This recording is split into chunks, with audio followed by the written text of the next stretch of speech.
Alright, we have this Briggs and Stratton.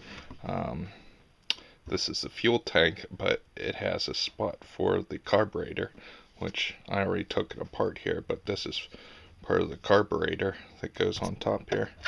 Basically sets like that. And this is your carburetor. You have the plunger here to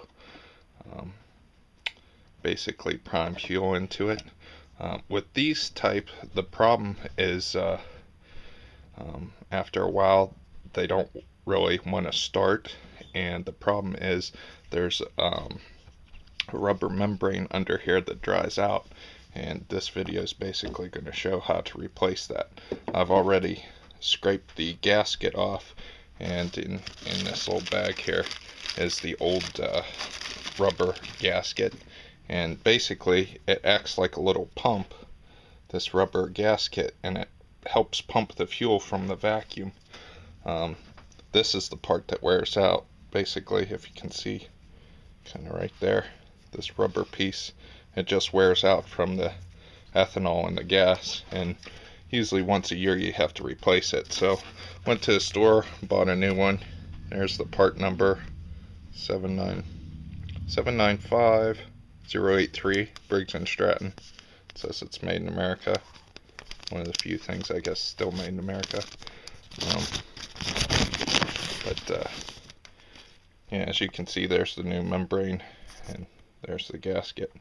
And it's pretty simple. After you scrape off, like here's the old one I scraped off with the chisel. You just have to be careful because it's plastic.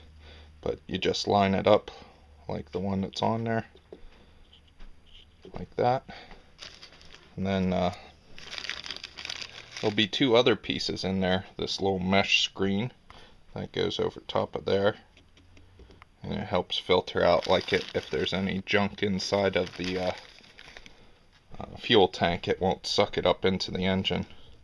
And there's also this tiny little spring that goes on here, and that helps the rubber gasket pump the fuel. But basically it looks like that. Just when you flip it over, you have to be careful that spring doesn't pop out on you. And then you just put the screws back in. I guess I can try to flip this over here, hold the camera too.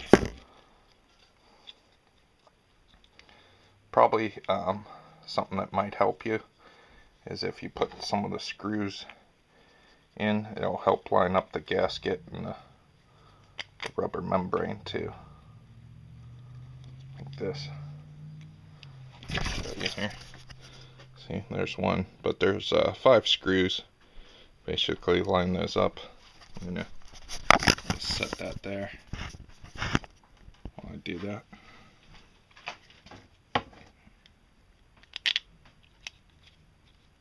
Just help keep everything in line.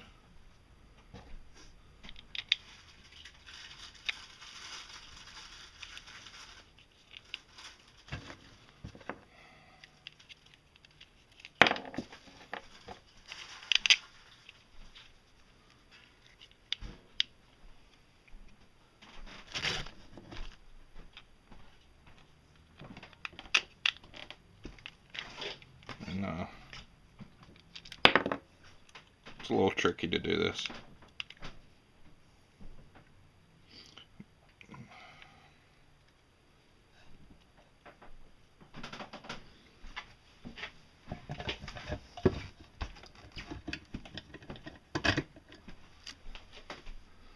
Okay.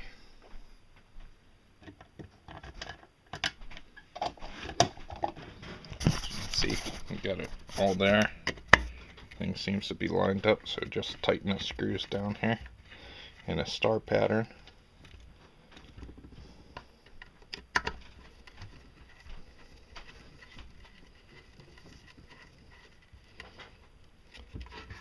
Yeah, these parts don't cost that much. I think it was $4 for the 2 gaskets.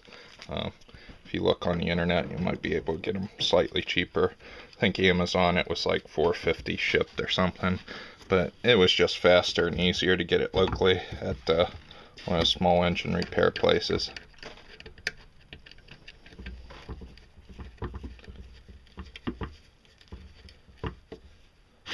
but it's a lot cheaper than buying a new lawnmower or sending it for repair every year. Probably for this they would charge, I'm guessing, anywhere between 50 and $100. And as you can see from the video, it's really not that hard.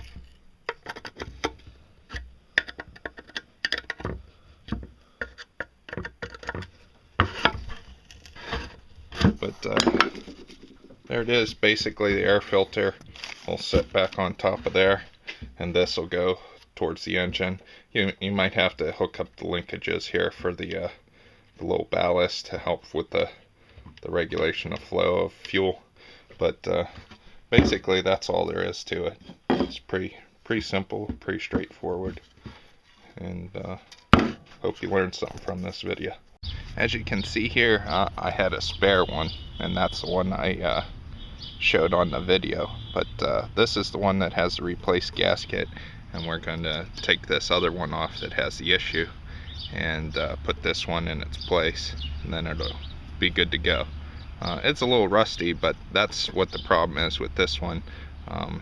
Just that bushing, or the rubber membrane, wears out because of the ethanol and the fuel that they put in there now. But there's one bolt here that's 5/16.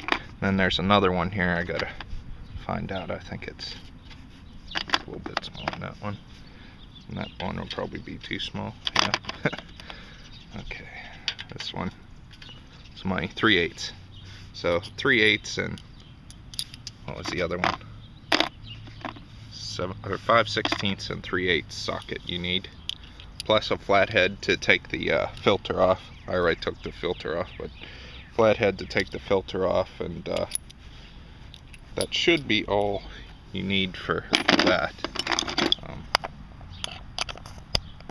There's a little bit of linkage here that you'll have to put in the other one. That one's, it's a little bit tricky, but you just have to be careful you don't stretch the springs, or it'll be all screwed up and then you have to buy new springs. So that's probably the only thing you really have to worry about when you take the old one off.